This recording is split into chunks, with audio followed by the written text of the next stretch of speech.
So I'm trying to make this impossible guitar with magnetically floating guitar strings. In the last video I got 2 identical strings to work decently. But now things will get really hard, because I will attempt 4 strings at once and actually successfully tune them, which is basically impossible, because they all sit on the same magnet. I realized that to make all of this happen, I will need even more magnet power. Fuck you. So I added a 170 kilo power magnet attached also to the string ends. And this power was in a different level now. However, this magnet was so big, it got stuck in the actual guitar. Damn it, this bigger magnet didn't work as I hoped. So I had to cut out the space for the magnet, which was harder than I thought. Fuck you. It's so hard to work on this guitar. Ah, Taco, don't watch this.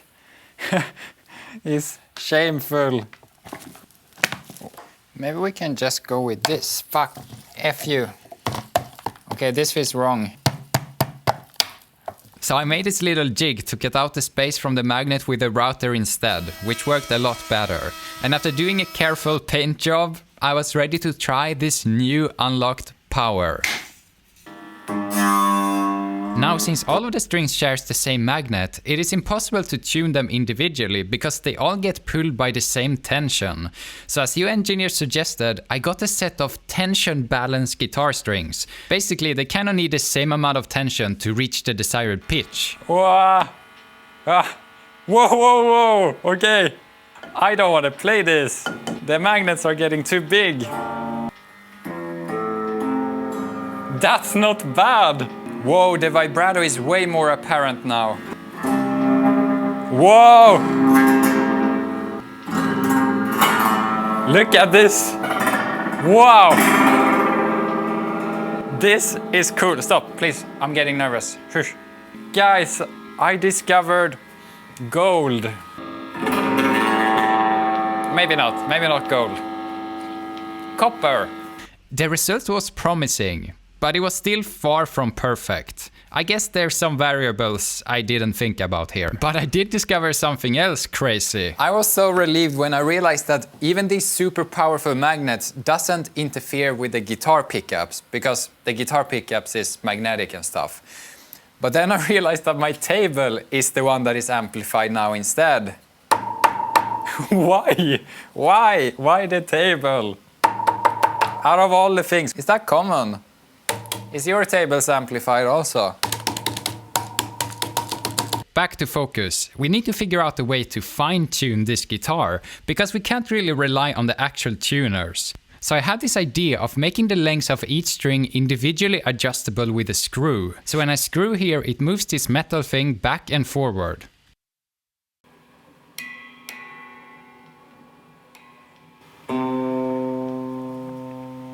I'd also changed the other string. Damn it. Why?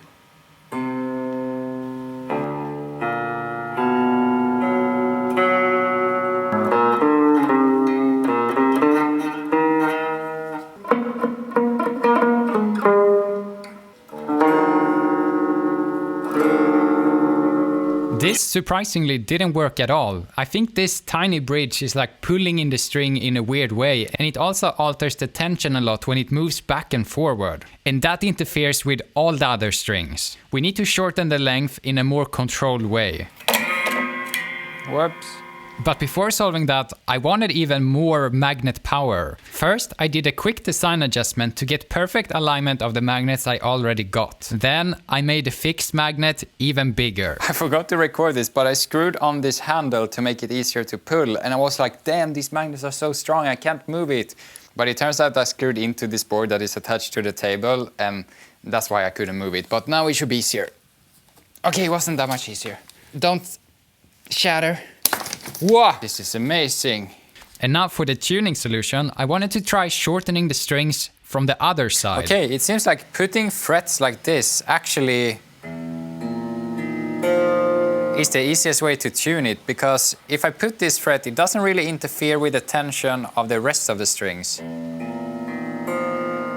Okay, I spent one day tuning this guitar, and now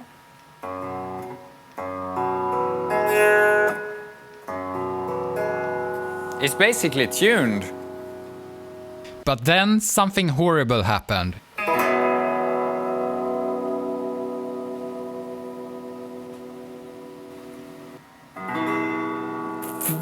No! No! I spent one day tuning it laying down, but it has to be tuned on the side. The tuning sucks now. You see, I tuned this guitar laying down, but when you play it, it's on the side. And it seems like the actual weight of this heavy magnet also is a variable that affects the tuning. Damn it. Okay, I will be back. I will need to tune it in this position. As I tuned this guitar again, I wanted to let you know that I posted a bonus video of Taco, my piano playing octopus, on my main channel. If you become a member with a link in my description, you can watch it right now, and you will be the only one out of 17 so far that I've seen it. You also get some other cool perks, and at the same time you support my channel.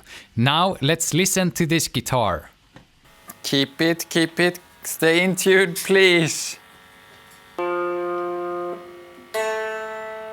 Yeah, it's in tune.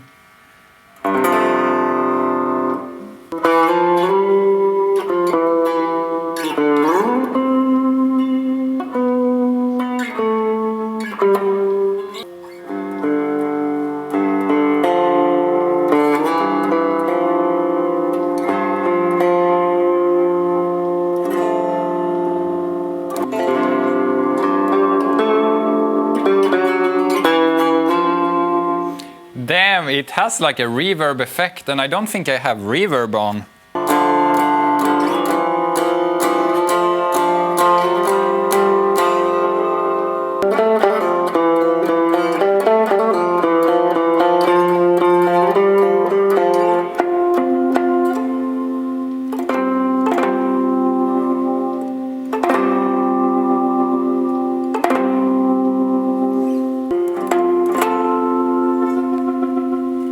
Damn!